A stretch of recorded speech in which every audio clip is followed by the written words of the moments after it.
বিএনপির সঙ্গে যুগপৎ আন্দোলনে থাকা শরিক দল এবং জোটের প্রতিনিধিদের সঙ্গে একটু পরেই বৈঠকে বসছেন দলের চেয়ারম্যান এবং প্রধানমন্ত্রী তারেক রহমান। সরকার গঠনের পর শরিকদের সঙ্গে এটিই হবে বিএনপির চেয়ারম্যান এবং প্রধানমন্ত্রীর প্রথম আনুষ্ঠানিক বৈঠক। বৈঠকের আরও খবরাখবর নিয়ে আমাদের সাথে যুক্ত হচ্ছেন সহকর্মী শফিকুল হক। শফিকুল, নেতারা আসতে শুরু করেছেন কিনা সেটা একটু জানাবেন, এবং বৈঠকে আসলে কোন কোন বিষয় নিয়ে আলোচনা হতে পারে সেই প্রসঙ্গে কিছু জানতে পেরেছেন কিনা?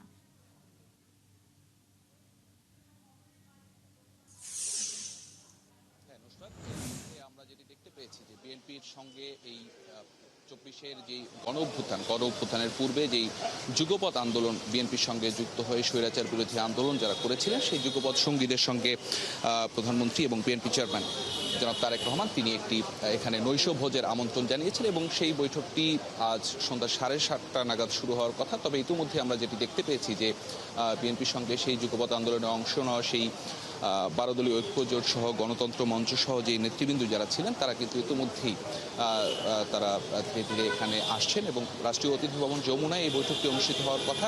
ইতিমধ্যে আমরা যেটি জানতে পেরেছি এখন পর্যন্ত যে আজকের এই নৈশভোজে মূলত 34টি রাজনৈতিক দলের প্রায় 1.5 শতাধিক নেতাকর্মীরা আজকের এই বৈঠকে অংশ নেবেন এবং এর মধ্যে উল্লেখযোগ্য যে নেতৃবৃন্দ তারা কিন্তু এরই মধ্যে এই যমুনায় এসে প্রবেশ করেছেন ইতিমধ্যে, এবং বিএনপির যে শীর্ষ নেতৃবৃন্দ যারা রয়েছেন, বিএনপির সর্বোচ্চ নীতি নির্ধারণী ফোরাম, জাতীয় স্থায়ী কমিটির সদস্যদেরকেও আমরা দেখতে পেয়েছি যে তারাও একে একে এখানে প্রবেশ করছেন। এবং আমরা যতদূর জানতে পেরেছি এখন পর্যন্ত যে বিএনপির পক্ষ থেকে হয়তো বিএনপি মহাসচিব মির্জা ফখরুল ইসলাম আলমগীর ছাড়া বিএনপির শীর্ষ নেতৃবৃন্দের পক্ষ থেকে আজকের এই নৈশভোজ বা যেই বৈঠকটি অনুষ্ঠিত হচ্ছে সেই বৈঠকের বিষয়ে একটি বিস্তারিত এখানে আমাদেরকে জানানো হতে পারে। তবে এখন পর্যন্ত প্রধানমন্ত্রী এখানে এসে পৌঁছনি, যেহেতু বৈঠকটি সন্ধ্যা 7:30 নাগাদ এখানে শুরু হওয়ার কথা, সেক্ষেত্রে হয়তো অল্প কিছুক্ষণের মধ্যেই তিনি এখানে এসে পৌঁছবেন এবং বৈঠক শেষে নিশ্চয়ই বিএনপির চেয়ারম্যান প্রধানমন্ত্রী জনাব তারেক রহমানের সঙ্গে যারা এই নৈশভোজ বা বৈঠকে অংশ নেবেন তারা এখান থেকে বের হয়ে তাদের প্রতিক্রিয়া জানাবেন। সেখান থেকে হয়তো আমরা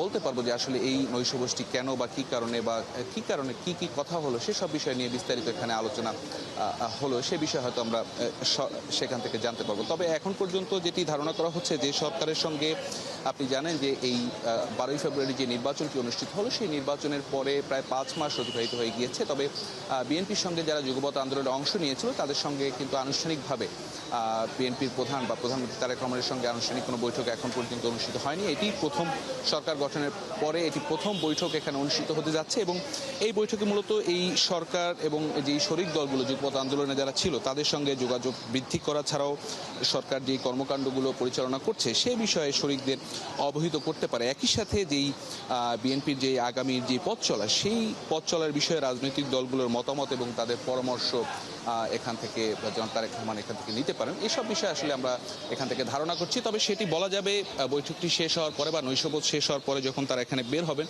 বের হয়ে নিশ্চয়ই আমাদের সঙ্গে কথা বলবেন, সেই তাদের বক্তব্যের পরে হয়তো আমরা বিস্তারিত এখান থেকে বলতে পারবো। তবে এখন পর্যন্ত এটি আমরা ধারণা করছি যে আগামীর যেই রাজনীতি বা যেই দেশের সামগ্রিক পরিস্থিতি বা বিএনপির সরকারের যেসব কর্মকাণ্ড হাতে নিয়েছে সেসব বিষয় নিয়ে মূলত শরিকদের সঙ্গে প্রধানমন্ত্রী এবং বিএনপি চেয়ারম্যান এখানে আলোচনা করতে পারেন। তো আমরা রয়েছি যমুনার সামনেই রয়েছি এবং 7:30 নাগাদ বৈঠকটি শুরু হবে। বৈঠক শেষে হয়তো বিস্তারিত এখান থেকে বলতে পারবো।